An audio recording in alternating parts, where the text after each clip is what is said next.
Good morning, everyone, and welcome to Princeton Public Library on this beautiful Sunday morning for a very special edition of our Book Brunch series. My name is Janie Herman, and I am the manager of programming here at the library, and it's my great pleasure to welcome Molly Jong-Fast to our library today, along with Diana Weymar. A few housekeeping notes. This room is equipped with a hearing loop that pairs with T-coil technology. If you require hearing assistance, we have headphones available for your use. Just raise your hand or turn on your devices. We ask that you silence your electronic devices during the talk, so if you haven't done that yet, please take a few minutes to do so, and hold your questions at the end. We will be having a Q&A. I will run a microphone around, and we'll ask that you speak into the microphone so that it is captured by our recording system and by the T-coil. We want to extend our thanks to Labyrinth Books for being our bookseller today. Yay. A book signing will take place immediately following the program, and both Molly and Diana will be signing because Diana has a book out in the world as well. So, on Tuesday of this week, How to Lose Your Mother, a compulsively readable memoir about an intense mother-daughter relationship was released. Molly Jong-Fast, the author, who is here with us today, recounts the somewhat chaotic upbringing of a fame-hungry parent and the upheavals that challenged her hard-won adulthood. Erica Jong's semi-biographical novel, Fear of Flying, became a generational touchstone and a bestseller. Her daughter, Molly, writes honestly and candidly about their relationship in this new book, and also about taking care of her husband, children, and mother, who was diagnosed with dementia. She did these all at once, and she also at the same time was reckoning with her feelings of being abandoned as a child. The book has been described as a pitch-perfect balance of acceptance and rage, humor and heart that tells a universal story of loss alongside a singular story of a literary life. So our moderator for today is Diana Weymar, who lives here in Princeton right now, but she grew up in the wilderness of British Columbia. She studied creative writing at Princeton University and worked in film in New York City. Now, for the past decade, what she's known for is threading her needle to create a material record of our times. And you can see a sample of this work up front, which we'll encourage you to look at the end of the show. She is the creator and curator of public art projects, Interwoven Stories, and Tiny Pricks Project. Molly Jong-Fast is a person who needs a little introduction to this room, but just to say she is a contributing writer at Vanity Fair, a political analyst at MSNBC News, a host of the podcast Fast Politics with Molly Jong-Fast. She lives in Manhattan, and she's also the author of 3 previous books. And we are so, so delighted to have you here today in conversation. So Molly and Diana, take it away.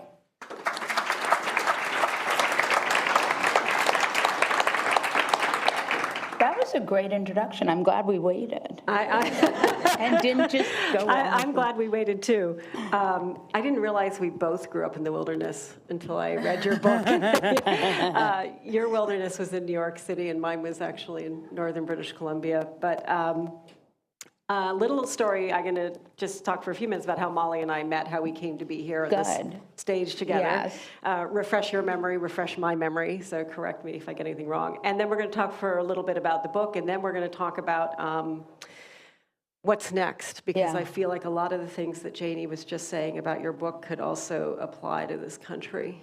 Yeah, actually, it's funny. It's funny. Book, because you write a book and it's like a couple years before it comes out. So you're always trying, especially when you write about politics, you're always trying to game out what the world will look like in 2.5, 3 years.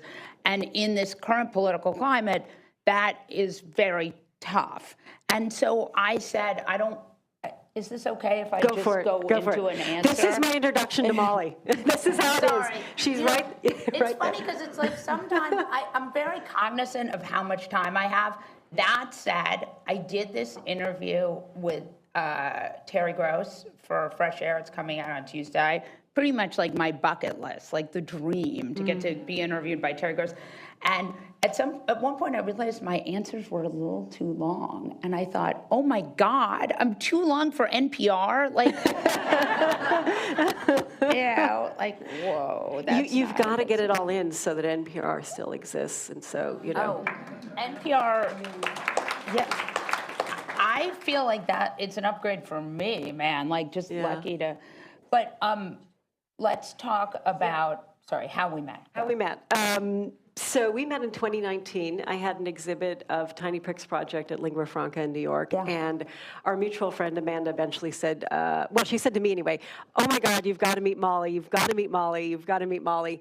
And she's going to show up on this day and come and see the exhibit. And I never. And she didn't. And I waited the next day. And the day, I think on the third day you came. Jesus. Like Jesus.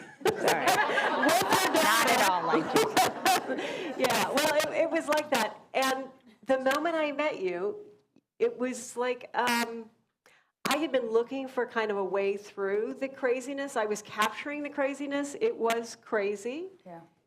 But there wasn't a voice that I could follow exactly. I wanted a woman. I wanted, a mother, maybe. I wanted somebody in that moment could connect with. And you showed up with your daughter, and it was fantastic. And I asked you if I could stitch your quotes. And once a week, I had Mondays with Molly that turned into Tuesdays with Molly, Wednesdays with Molly. So I've done hundreds and hundreds of Molly's quotes. So what you see right here is a fraction of the words that I've stitched of Molly's. And she's very stitchable. And thank you for that, Molly. People always said, does she ask you first? And I said, no, there's so much to select from. But, as someone who spends a lot of time thinking about American politics and how you break through, and how messages break through, right? This whole election cycle, the 24 cycle, I was like, how's this going to break through? Is this going to break through? And even with the Biden administration, you would sit with them. Now, I believe they made a mistake with how they could break through. And I think that they weren't, again, I think they should have done more in the beginning because sort of 2 years of not doing interviews made everyone mad at them. They didn't do enough. They did some, but they didn't do enough. And it didn't break through. And so they really, by 2 years in, they couldn't break through, whatever. It's not, I don't think it's really their fault. I think they didn't understand what the climate was like until it was too late. But, and I truly believe, again, that Joe Biden did incredible legislation that is epic. Thank you. I mean, this poor guy's really been through it. So I do feel, so have a lot of other people, and, there's rightfully a lot of, people have complicated feelings, but he did do incredible legislation. But, and that is so thoughtful and smart and amazing that, some of it we will benefit from for years and years to come, and some of it no, because of Trumpism. But I do think that I spend a lot of time thinking about how things break through and how we get these ideas into the culture. This idea that politics is downstream of culture, which is Matthew Breitbart, like it or not, but he did, in a way, he figured out a way to get the right to be able to take hold of politics in a way that was very successful for them. And anyway, so these quotes, to have them break through like this and to have them connect with people is so meaningful to me. And it really does, it works into my thesis. So was just delighted. Oh, well, very long-winded. Oh, I'm sorry. No, that there are moments when we've connected with posts. You, I noticed after a period of time, started to talk more about your sobriety. Yeah. And I felt like, again, when you're breaking through in these moments when everything is very political, the personal is also 100%. 100%. And that was another reason why I was really excited to engage with your words, because it felt important to also talk about what people are going through and how they're keeping themselves sane. And you talk about that in your book. You say, I'm sober, I'm sane, and I don't think I'm like my mother. Right. And yeah. And I mean, I do think, in a world where American politics are so troubling and scary, for me anyway, I've had to find a way to engage with them, but also stay sane. And one of the things that I think, and I don't want to be just plugging all of my different activities, but okay. Now that was a good disclaimer, and I can now plug the podcast. So in my podcast, I interview a lot of political people. It's called Fast Politics. You can get it wherever you get your podcast. Anyway, done. But the question is, like, how can you engage with the news? Obviously, tuning out is not good. It's not good for any number of reasons. It's okay to take a couple weeks, but like what this administration is doing in California that we are seeing video of is not okay, right? And in fact, I have a cute young friend who was in New York at the protests, and she said she felt like she was being baited into, they wanted them to act out. And that really got me, that's not reported, that's just anecdotal, but that got me really, so we do want to stay focused on what's happening in the world, but also we have to stay sane. And so that is a real question, and that is something I think a lot about, especially because we have this younger generation that is really has to live in our America right now, and I think is very tough for them.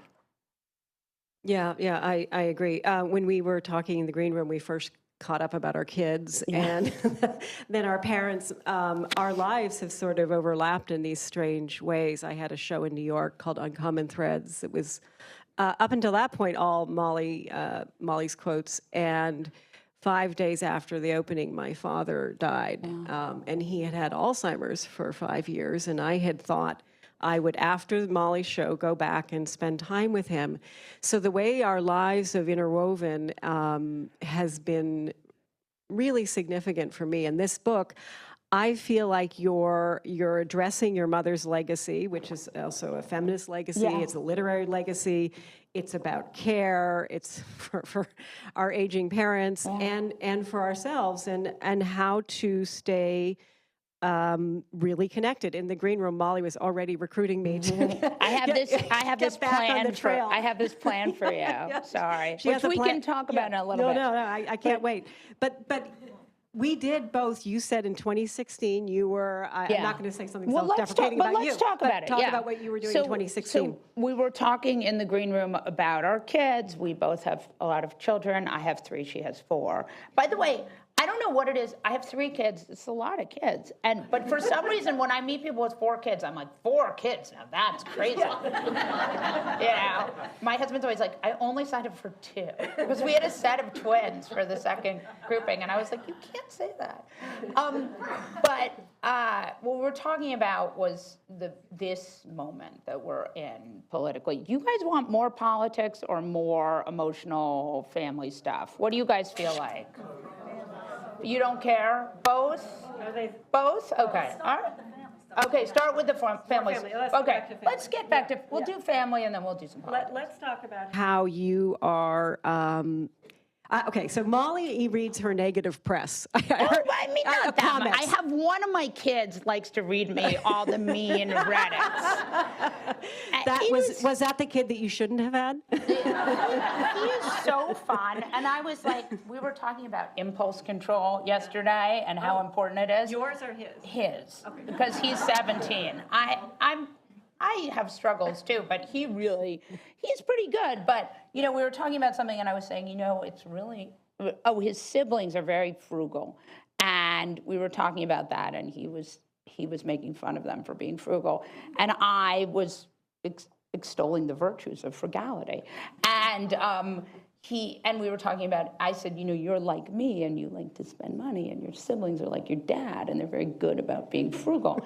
and it is, I think that it's a very hard moment for kids. So one of the things I want to talk about with this book is when I started writing this book, I was moving my mom into this place, which now she's in a different place, but it's actually quite good. And we have somebody with her. And I think we've made the best of the situation. And I was moving back and forth all the stuff. And I kept running into friends of mine who had grown up in the city who were moving their parents into things too. Or who were like going and checking on their moms or their dads. And I just kept running into them. And we kept having these moments that were like, oh my God, this is so hard. Like, this is really hard. It's hard emotionally, it's financially, it's crushing. And it's also just really scary. And part of it is this idea that, our parents are like they're the last divider between us and it being over, right? Like death, which is really scary. And then it's also it's just very hard. It's like there's no guidebook for it. Nobody says like, this is what's going to happen to you. And I feel like, so what I wanted to do with this book was just talk about how we're sort of doing the best we can, and that's okay. I feel like you were also just trying to insert a pause because it's happening so quickly. I just thought there would be more time. I thought there was more filling in the sandwich. Yeah. And I would, go back to work and, there'd just be this, I don't know what I imagined, like grandparents with grandchildren, long, just some sort of narrative where there was more time. And your book really talks about the time you track and the time you don't track. Yeah. And it feels like for a while you tracked your childhood in a way, your mother tracked your childhood in a way, fictionalizing your childhood. That is true. And so then there was her dominant narrative, and now it's your narrative. And a lot of this political work is also about who owns the narrative. Right, for sure. And how does the narrative hold? Not how does the center hold anymore, right? But how does the narrative hold? And when I was assembling this wall of your quotes, it was like going through a yearbook or a scrapbook or something like that. And I was like, Run, Ginger, Run. You know what that's from. Right. Matt Gaetz' girlfriend. Oh, Matt Gaetz, where he married Ginger. Oh, did he? Oh, I guess she didn't run. Yeah, she didn't run. They got married. But it just is so fascinating. Who can keep up with Matt Gaetz? Well, we don't, I guess, anymore. Yeah. But the point, not a member of Congress. The point is that the material record is a kind of memory point. Yeah. And we don't have this for our childhoods necessarily, although maybe now if we're the people who record our children's childhoods on social media, which neither one of us really do. No. I've never seen a picture of a child of yours on... No, my kids... Well, I mean, so... This is actually an interesting question, which we can talk about here, which is, so my mom wrote about me, very annoying. Now, I actually got interviewed by someone during this whole thing who is writing a piece, and her mother wrote about her too in novels. And she was like very good-natured about it. She was like, it's hilarious. My mother puts me in books. She has a sister and her sister too, and the mother kind of sticks it to them by putting them in books and making them like bad characters. And I was like, this is the attitude I would like to have. Like there's something kind of delightful about this attitude of just like, this is the job and it's not some I don't know, it made me feel, I sort of wanted to have that kind of lightness about it. It looked good to me, and my kids, I never wrote, I wrote a little bit about them, but I've really been careful. The reason why I've been careful is because there is a lot of scary stuff out there on the internet. And I just felt like, if it had been the 70s, so there's a lot of stuff in my book about how my mom was obsessed about me getting kidnapped because in the 70s, a lot of fabulous people's kids got kidnapped. It was kind of like a thing, and it was kind of like a sign that you had made it a little bit, right? If your kid got kidnapped. She was hoping. Right. She was I don't hoping. know if she was hoping, but it certainly was, they didn't just kidnap anyone, Yes. Like, there was definitely, there was some kidnapping of anyone, but mostly, a lot of times it was like a Getty or my friend Marcy Klein, Hearst. Patty Hearst, Marcy Klein, whose dad was Calvin Klein, got kidnapped. Like, it was very like, kind of fancy. So I did never get kidnapped, but there was some... Not yet. Not yet. There's still time. But as with one of my kids, my husband's like, they will bring him back. Like, if he gets kidnapped, he will pay you. He will be returned, yes. They will not want that. But there must be another reason, Molly, you're not writing about your kids. I've been just careful with them because I feel like there's a lot of scary stuff out there right now. And you guys see the news, so there's a lot of scary stuff out there. And I also just felt like, I didn't know that they wanted to be public figures. So one of the cool things my mom did for me was that she wrote about me. So I didn't really decide. I just said, I'm going to just go along with this. And I started writing about myself. I wrote about my sobriety. I've sort of written about a lot of stuff. And what happens is it's great because you can connect with people, you can help them. For example, one of the things that I am even the most proud, so there are a couple of things I'm really proud of. One is getting sober at 19 and then being able to tell people you can get sober at 19, you can stay sober, you don't have to die of alcoholism. That's amazing, Molly. Right. Yeah. And you don't have to. Don't clap for But for doing it. Right. But you can do it too if you need to, and that you don't have to die of alcoholism. It's a genetic thing. Don't need to be ashamed. It's not a moral failing. It's a biological illness. And I really think that is like if I do nothing else but destigmatize alcoholism for a few people, it will have been worth it. But so there have been really great things I've gotten from being a public person. That's one. And then also, this is really nutty, but so I came from a family where everyone was insane about flying for whatever reason. The title Fear of Flying is actually, she actually was afraid to fly. And I have these cousins who are still insane. Like I have one cousin who drives to Florida like a lunatic. I'm like, you can't drive. It's like 4 days. And so I did, for 10 years, I did not fly. And my husband was like, you can't be a normal person. Like, this is not what normal people do. Like, normal people get on airplanes. Like, they may not love it, but they get on airplanes. And so I found this incredible guy called Dr. Marty Seif. He's still practicing, but he's almost retired. And I still call him sometimes. And he saw me and got me into exposure therapy. And I took the exposures, which means I flew, and I did not like it. And by the way, the first like 20 flights were not so fun. Did you do it alone? Well, no, I did it with him. First, he did these groups where we would fly from LaGuardia Airport to Boston and back. Not fun. With Boston, we started doing DC because Boston, and this is post 9/11, or you say that? Post 9/11, yeah. But we just did DC because whatever, I don't know. They like DC better. But we did these groups, and then I started flying on my own, and occasionally he would fly with me. And, I had to do it for a while before I got comfortable, but that was an amazing thing, and I've written about it, and people find it really helpful, because that is actually something, and the phenomenon that I had is something that's very common, which is in my mid-20s, I all of a sudden couldn't fly. Like one day I got on a plane and I was like, it's too small. I can't fly. Which is, all of a sudden, I'm a normal person one day and the next day I'm on an airplane being like, no, I can't do this. Like, and so I have, it's very common for women in their 20s to have this. And even like he was saying that sometimes he has flight attendants who come to him and are like, I am terrified, I cannot fly.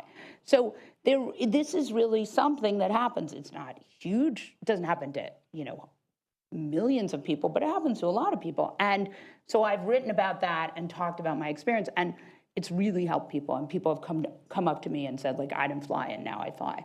So that's another thing where I just feel like my experience can benefit other people, and has been amazing. But for my kids, we were like, we're 20 minutes into this answer. I'm so sorry. For my kids, I didn't want to make that decision for them because I thought maybe one of them wanted to be like a pilot or a doctor or a lawyer or a judge. And I feel like once you're a public person, you can't put that genie back on the bottle. Well, you do write a lot about fears, and even your tweets and your political coverage is ultimately about facing the worst fears and the anxiety around it. So, you're saying on one hand, how much worse can things get? And then a week later, well, they just actually, and you're always on that edge, but you're always mindful of that and not going over it. And that's something, your stamina, is incredible and inspiring to people, because you don't seem to take a break and you keep it at a level that is sustainable for you. Yeah, I think what's not helpful, and this has been a big problem for the news, and actually I would love to talk about this. So there were a bunch of things, now I've broken the microphone. Can you still hear me? There were a bunch of things that I got wrong in the 2024 cycle. Like, I really believed that going with Liz Cheney to places would somehow give white Republican women permission to vote for Harris. I somehow thought, I had a bunch of things that I thought might work, and they didn't work. And I was on television saying, like, I think this is gonna work, and I was wrong. And so afterwards, I said to my editor of Vanity Fair, I said, I gotta write an article about all the stuff I got wrong. And he said, okay, you wanna do that, that's good. And I said, I gotta get it done right now, because everyone is gonna write these pieces about all the stuff they got wrong, because we got so much wrong, and we owe this to our readers to go on the record and explain what we got wrong. I was really like, everyone's gonna do this. And literally, so I'm rushing to do this piece, get it out. People are like a little impressed. Some people are impressed. But everyone else in pundit world is like just blaming each other. And I was like, you guys, we got the stuff wrong. Like, other people got stuff wrong too. But, I was the one who on election day was at MSNBC at the coveted 3 a.m. to 6 a.m. spot. You guys were probably asleep, but I was there with my mic pack that had to be changed at 5 a.m. I didn't know that the mic packs only last for so long. So, and I was like, holy moly, this is not how I thought it was going to go. And I felt that I owed if you're going to trust in me to deliver you news, you need to know that when I make a mistake, I'm going to say something. Yeah. And I think that one of the problems in news world is that we don't do enough of that. We also learn this as parents. Apologize immediately for whatever you've done. I was with Molly the election day at Lingua Franca with Hillary. God, that was another election day. Oh. You paused, and a woman came in with a baby, and she saw Molly sitting on the couch there, and she could not believe that you were there. And literally, you were kissing the baby. Yeah. She took pictures of Molly with her baby, and you were just clearly this fountain of joy, because we thought things would turn out differently. Yes. And Tim Walz vice presidency, and we were going to go. By the way, Tim texted me when this book came out. I had interviewed him right before she had taken over as the presidential nominee. And because the Democratic governors, there are some really good, I really wanted, how much time do we have? Because I just looked. Yeah. When are you going back? You just stay the day. But until the coffee's ready. Until I stop talking, which is never. But I want to talk about what you guys can do, because I feel like people want to know what they can do. Do you guys want to know what you can do, or is that annoying? Okay, good. So we're going to talk about that. And then we'll go to questions. But I'm going to tell my Tim Walz story first, because he's really cute. So Tim Walz, I interview him, Democratic Governors Association, really a good group. So I'm friends with the comms people, and they say, we have this governor from Minnesota, and he does these free school lunches, and it's these kids, and maybe you've seen the picture of him with all the children hugging him.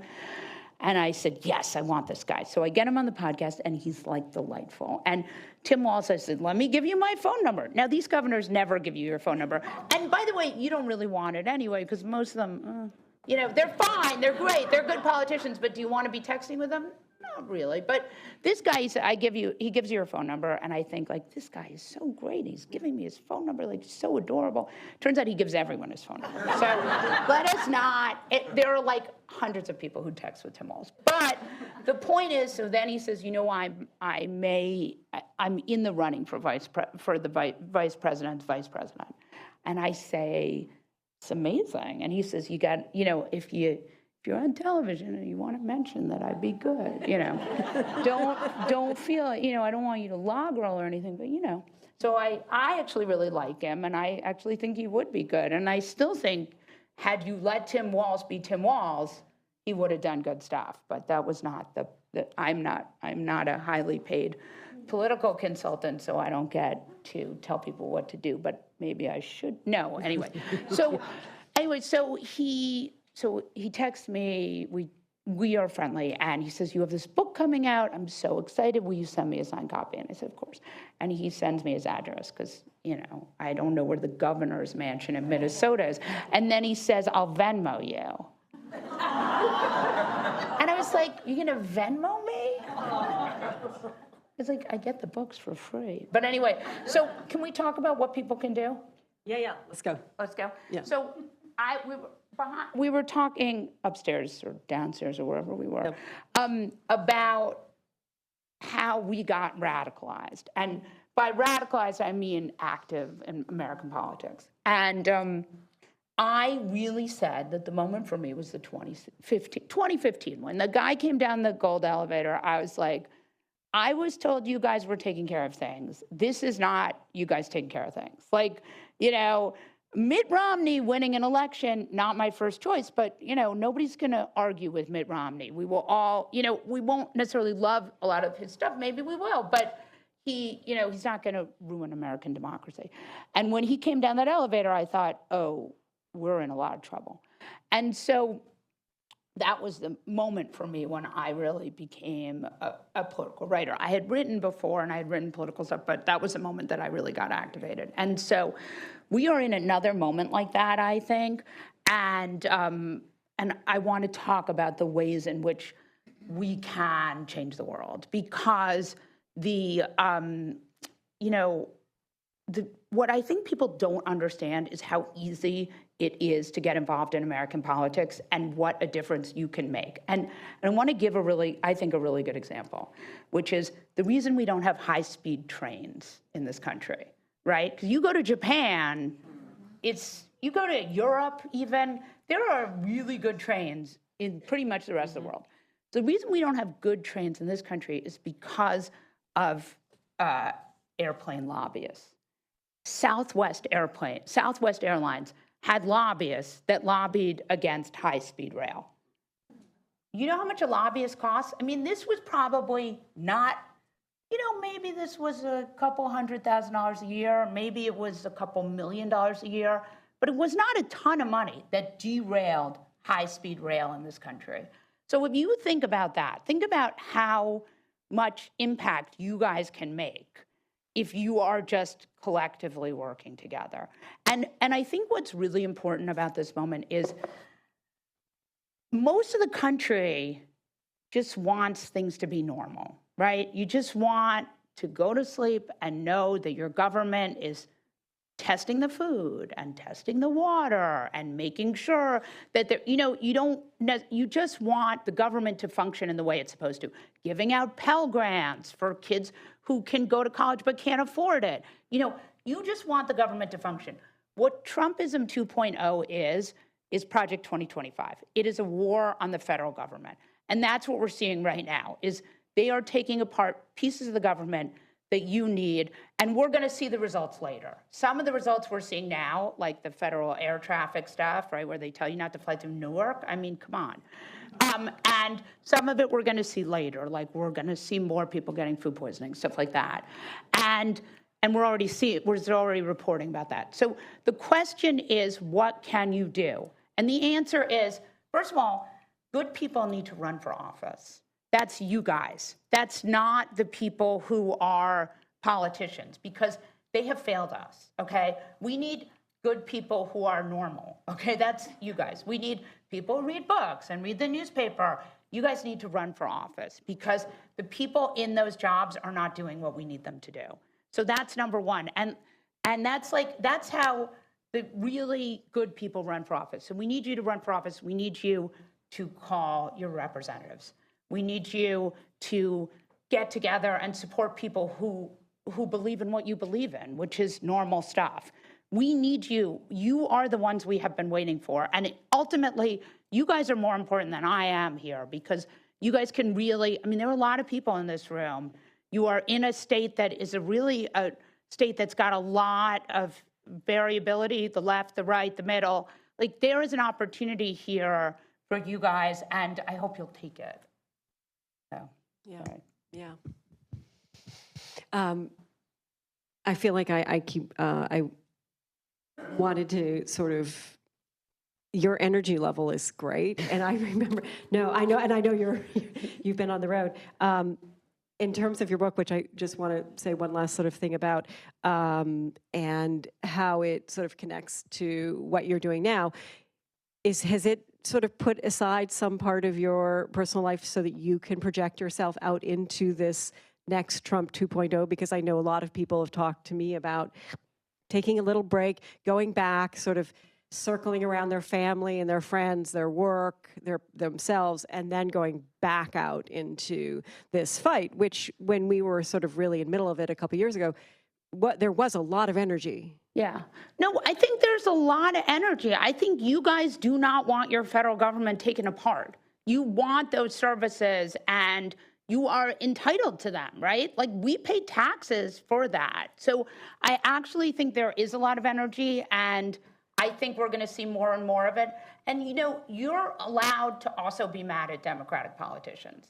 You know, there are some great ones and there are some less great ones. And you guys can be some of the new great ones. And that's, you know, you don't have to be a specific age. You don't have to have a skill set. You just have to believe and sort of get to the right people. We do not have enough people running for office. And I'm telling you, like, you may not feel like you can do it. And especially if you're a woman, you're maybe not going to think you can do it, but you really can. And women need to be asked like 5 times more than men or 10 times more than men.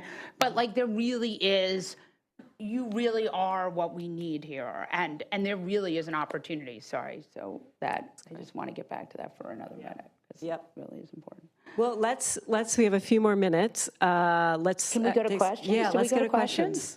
Hi, thank you. I'm wondering what you feel about the possibility of a third party developing, since I've heard talk of that. So, who's talking about that? Well, so here's what I think. I think that if there is, you know, I don't know. I mean, if there's some great candidate who goes in there, I have like a little bit of a different, I think if there's a primary process for 2028, that's amazing. And you get people out there and you see who's ready for prime time and who's not, right? There are a lot of really good governors out there, and let's see what happens. There may be a third party candidate, a Mark Cuban or someone like that, who's ready to go and has $1 gazillion. And if that works, maybe that works. I don't know. I really just want to see what happens and see. You'll see in a real fulsome primary process, you'll see whoever is the person who's meant to have it will sort of bubble up. So I don't know is the answer. I don't have enough information. Okay, I see a question over here. Right here? Oh, wait, right, go to her first and then we'll go to, okay. I just want to. Yeah, go for it. What you said, hopefully you can hear me in the back. Can you give your taxpayers' money? No? Okay. But going back to what Molly, Molly said, we are the cavalry, okay? We are the ones that are going to come in and save ourselves. There's nobody else. Yeah. And so findaprotest.com, Indivisible, your county's Democratic Party organizes June 14th. Yeah. No King's Day. Thank you. And so I'm a veteran, not a sucker or a loser. And so I just want, thank you. Okay. Thank you. But we have to have a coherent message. I wanted to ask you, would you be willing to give us the top 3 reasons that you think the Democrats lost? Yeah, sure. Good. Okay. Top 3 reasons the Democrats lost in 2024. And also, I want to add something which you don't hear that much, but I think is actually right, which is that the Democratic brand is actually, like, we spend a lot of time soul searching about what is the Democratic brand in trouble. The reality is the Democratic brand is still much better than the Republican brand, okay? So, you know, Trump did something that was none of us saw coming, and he did it twice, which is probably a sign that we have a lot of trouble. It probably is a bad sign about us. But here's what I would say. The reasons the Democrats lost. One is because Trump went everywhere. He went everywhere. He was on Joe Rogan. He was on Joe Rogan has 80+ million people who listen to him.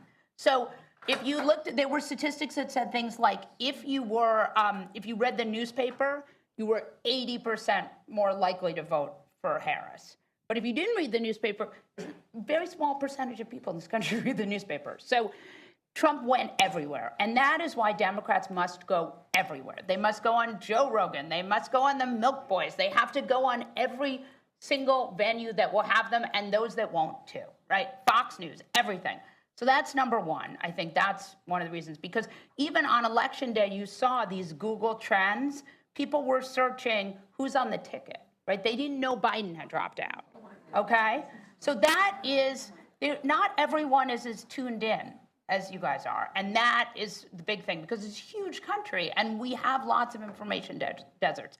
So that's number one. She just didn't go to enough places. There wasn't the time, and Democrats were just too, so she didn't go to enough places, but that really isn't on her. That's, Trump went to places. Trump went into the culture, and politics is downstream of culture, and he was in the culture, and so people voted for him. And also, the second reason why Trump won, and this is something we saw reported out all the time, people did not believe he would do the things he said he was going to do. That, I don't know how, like, they really did not believe it. So you would be at the Republican National Convention with signs. They had signs that said mass deportation now. And we said, you know, they're carrying these signs that say mass deportation now. I think they're going to deport people. And people would say no. And you'd be like, they're saying it. And it really was the thing. People did not believe he was going to do the stuff that he said he was. And that was how he got Latino voters, which was, you would have these voters where you'd be like, he's going to deport, he means you. And they just didn't believe it for whatever reason. So that is number two. Then the third, and that I don't know how you would unroll that. Like, it just was an impossible situation. And then I would say the third thing that I think was very tough was, there are people in this country, and you can't say this on television because people get really mad at you, but as a feminist, I feel really comfortable saying this. There are people in this country who will not vote for a woman. And I'm sorry, I don't like it. I don't want it to be true. I don't feel good about it. There is a lot of controversy when you say that. But in my mind, we've now run two really wonderful women candidates who are both really pretty qualified. I mean, Harris, she was, you know, she had about 1 million different state level jobs in the biggest state, the 5th largest economy in the world. And people kept saying, well, I don't know if she's qualified, you know? And she's running against a reality television host. So, so in my mind, like, I don't want that to be true, but that's what I think is some of it. But we would have had. So you have to wait for the mic. You have to wait for the mic. Yes, the first time. People will, but it's yeah. I just said we would have had a woman president if we didn't have the Electoral College. Yes. More people voted for Hillary. Right, then voted for Trump. That's definitely true. Yeah. All right. Wait, how much time do we have? How many more questions? We have do time. do? We're good. Okay. She did, but she didn't. Let's go. Yeah, here.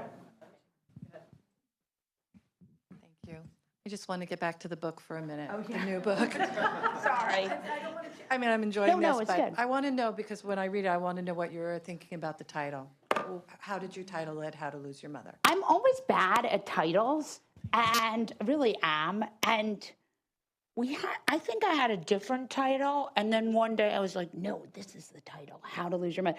The idea, I really bristle at the title at the bottom, A Daughter's Memoir. And in fact, they kind of snuck that in. In the UK, they're really a little craven. And they were like, A Daughter's Memoir. And I was like, nobody cares.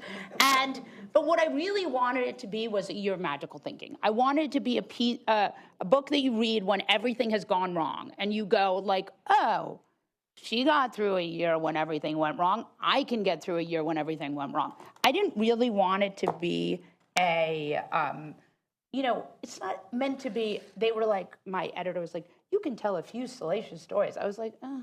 It's not meant to be a tell-all. It's meant to be a story of like, what happens when you have a parent where you can't care for them and you're a little mad at them because you feel like they could have done a little better.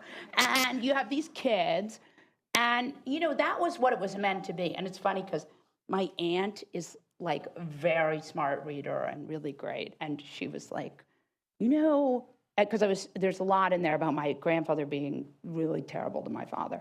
And she was like, he was really terrible to me too. And I was like, yes, I know, but I was trying not to I was trying to protect you from getting into the story. So, I think and what I wanted people to get from the book was that you can just do as well as you can. You don't have to, this parent stuff is hard. That was my message. So, thank you. Okay, we have one at the back there. Yeah. Thank you both for your work. I'm a big fan of both of you. This has been the fear in the back of my mind ever since Trump was elected again. And we have the midterms coming up, and it's huge. And with the dismantling of the federal government, I am terrified that we cannot trust our elections. What can we do? Because I'm afraid that they're going to dismantle it, and there's no chance if that happens. So, yeah, it's a good question. Yeah. So, first of all, your elections are decentralized. They're not federal. They're state level. So you can trust your elections, but there are things like the SAVE Act, right, where Republicans were trying to mess with elections, and that stuff. When that happens, look, Trumpism responds to pushback. That's the good news, right? People get to the streets, people protest, they understand, they respond. A great example is the tariffs. The ongoing Schrodinger's tariffs, which are both on and off at all times. But they got a lot of pushback for the tariffs, and then he paused them, and then he paused them again. And, this administration understands that we are watching, and that there are a lot of smart people in this country who did not sign up for this. And no matter what they say, they know that. And so that just has to be at the front of mind. But we have safe elections, and Democrats are winning them. You guys have a really important gubernatorial. And if she wins, she's pretty great. Not that I would, I don't know. Whatever you guys decide is going to be good. I try not to, weigh into primaries because it's none of my business. But I do think whoever you guys pick is going to be great. And New Jersey is a really important state with a really important governorship. And your governors should be protecting you against some of the scariest stuff the federal government is trying to do. That is their jobs. And I interview governors all the time, and they know that's their job. So if you are not getting the protection you deserve as a state, you need to be calling your governor, you need to be writing to them, you need to be protesting. You are a taxpayer, this government is a service. Sorry. Do we have another question? We have a question right over here. Oops, running. I'd like to get back to the book for a second. Yes, sorry. So I read an excerpt, I don't know if it was in Vanity Fair or wherever, where you were having dinner with our own beloved Jean Korelitz and Paul Muldoon. Yes. And Jean had posted on Instagram that her dad had passed. Yeah. And she said to you, Molly, this is bad. You have to see what how your mom responded to my posting about my father. And Jean was very upset because your mom had written neat. Yeah. Did you use that example because that was the moment where you were like, oh, this is not good? Yeah. That was one of the moments. So Paul Muldoon, America's greatest poet, though he's actually from Ireland, but we have him now. Though he is right now he's like the beloved poet of Ireland, and he's really amazing. So a brilliant poet, both of them. He was the chair of the English department at Princeton. And I had dinner with them, and she told me about that comment, and I thought, the thing that I was worried about was I didn't want her to hurt herself, and I didn't want her to hurt other people. And I knew that wasn't who she was, and that was one of the many moments where I was like, I was really conflicted about how involved I wanted to get in my parents' lives because they were really independent, my mother and my stepfather, and they really did not want me getting, they were really like, you're boring and square, and this is how we live, and leave us alone. And then when things got really, it was just, that what I really wanted, which I thought was important in the book, was to be able to kind of explain what it's like when you sort of making that decision to step in, because it is a major, major decision. And I didn't want to do it until I knew it was really the right thing. Bernadette, sorry, had her hand up. So I have the good fortune of running into the two of you today because I live across the street from this great library, plug for the Princeton Library. So this has been very rich, and I appreciate the candid conversation. One of the reasons I popped in as well was I saw the title about parents or mothers. Yeah. And I'm a woman, and obviously complicated relationships with parents are important. But my other question to you was, when you say we should all get involved in politics, which I find to be that's a good point, but running for office in the United States is so expensive. Yes. I mean, how do you help us get over the cost? Good question. So actually, believe it or Thank not, you. some states have matching funds where you run for office and then the government gives you, when you qualify for matching funds, they sort of take over. But I don't think you need to run for Senate right away, though you should eventually. You can run for town selectmen. You can run, these smaller offices are not so expensive. And they're more about getting out there and signing petitions and getting a couple friends together. I mean, there are down ballot races that you've never heard of. And in fact, now a lot of people have heard of them because the right has really gotten involved in school boards, right?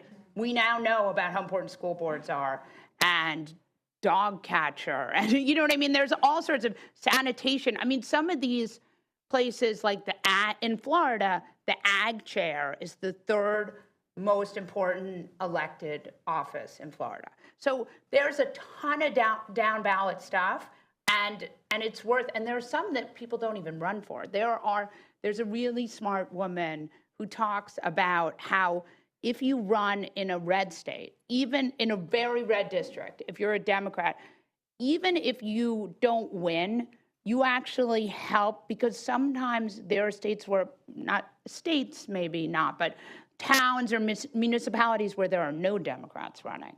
And just for them to see that that's an option actually changes the calculus and sometimes can support top ballot candidates. State legislature is another great one, yeah. And more useful than dog catcher, though. Yes. Run for Something is an organization that helps people get about a campaign. Run for something, yep. Thank you. Any more questions? Time for a quick question, yes. Thank you. So we see you a lot on MSNBC on the various shows at night, and I'm sure you have an agent and all that, but a news story breaks. How do you determine what show you're going to go on? And, you know, I'm sure people, who prefers to have you. And what are the parameters when you're going on, like we want you to just talk about this issue, or how does that all work? Okay, so a good example is yesterday there were these protests there are these ICE agents are out of control in California, basically, and they did exactly what Stephen Miller told them to do 2 weeks ago, which is they went in to scare day workers at a whatever that store is, Home Depot. And so I was supposed to go on Alex Witt's show to talk about my book. And I was like, they called me and they were like, can you talk about the protest? And I said, yeah, absolutely. And they said, now, when it's breaking news, you have to be really careful because you don't know what's real and what's not real, right? I mean, none of us know. So what they said, you have to wait until a network reports something as fact. So, for example, there were times during the first Trump administration where there were, like leaked documents, but we didn't know if they were leaked documents about nuclear stuff or just leaked documents about national security. And so you'd have to go, standards would have, they would say you can say this, but you can't say that because it hasn't been substantiated by enough sources. And so there's a sort of, but I just try to be really careful, and I try not to say anything that isn't verified by numerous sources that you couldn't, and a lot of times with this administration, they just say the stuff they're doing, right? So Trump will just, like his people say, no, he would never do that. And then he gets on Truth Social and is like, I'm doing this. So, but you just want to be really careful because making a mistake in this climate is almost, you get treated as if you're lying. And so you have to just be so careful. And so that's the answer. And also, what I said yesterday, which I think is really true, is there are Republicans who voted for Trump because they thought he'd be good with the economy. And now or even like all of these Latino men who voted for Trump, they didn't vote for him to go into their neighborhoods and smoke bomb people who have Latino last names. That wasn't the goal. And so I talked about that because there is a political calculus to all of this stuff. Good. I was just going to say, somebody sent me a post the other day that looked like it was from Truth Social. It was a Trump thing. He was saying something about Musk. Right. This is a reliable friend. I stitched it and I posted it. And it was the thing about Elon wanting to bring women into space. And I was like, well, okay, maybe. But I had a bad feeling about it, and I archived it, and I messaged my friend, and I said, I can't check it right now, but can you find out where this post came from? He said, well, I'm not on Truth Social. Right. You have so a lot of people don't want to be on Truth Social, but that is the only place where you can see. So when your friends send you a screenshot of it's called a truth, isn't it? I think ironically. Great marketing there. It's not, you have to actually go on Truth Social or wait for Molly or wait for the New York Times. Because so many people send me things and say, you got to stitch this, you got to stitch this. And that's why you have been so helpful to me. But I have seen you say, occasionally, like, this isn't because you want to jump on it, but you can't. And it's weird because it's going so quickly and people want you to say something. And you can't. It's just a very weird bind. And one of the reasons why I'm still on X is because I see stuff and I'll be like, that's too good to be true. and sometimes it's actually real. The Elon Epstein thing, I was like, there's no way. I saw that, I was like, no, can't be. Like, that's an insane thing to say about the president, even though, who knows, I'm not going to get into.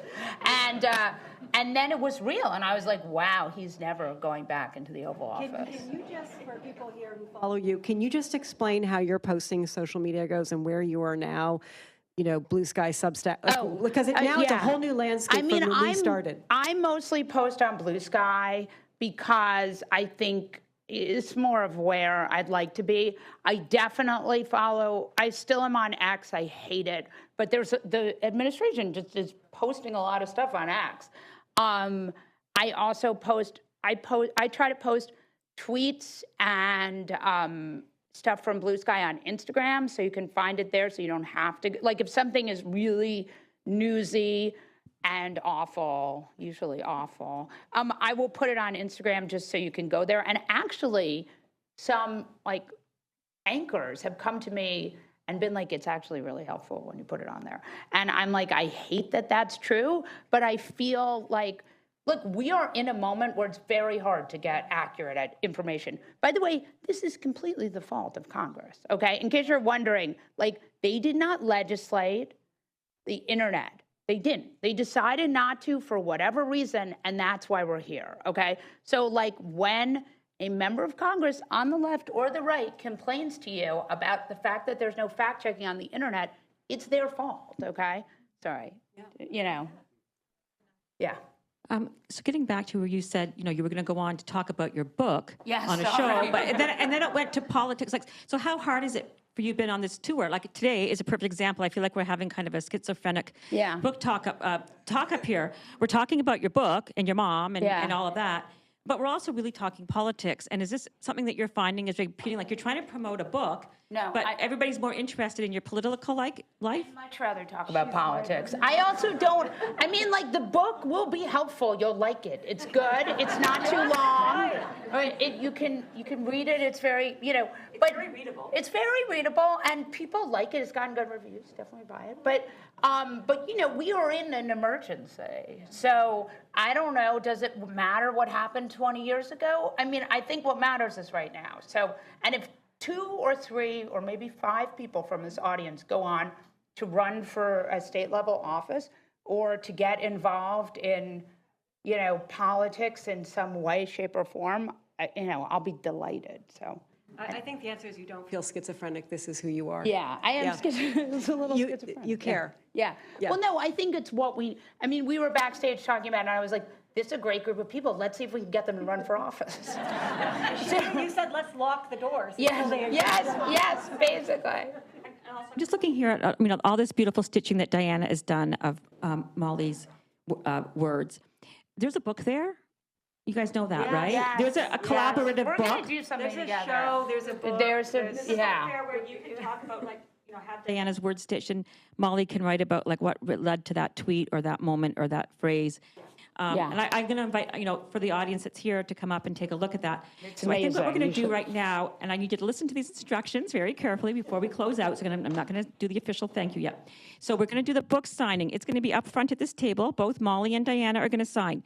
If you're in the audience and you don't need to get a book signed, you just, want to go home, and hopefully, is the coffee ready in the lobby now? The coffee is ready. And so at this point, I think that's all of our instructions. I want to thank Diana and Molly for being here with us this morning. Let's give them a round of applause.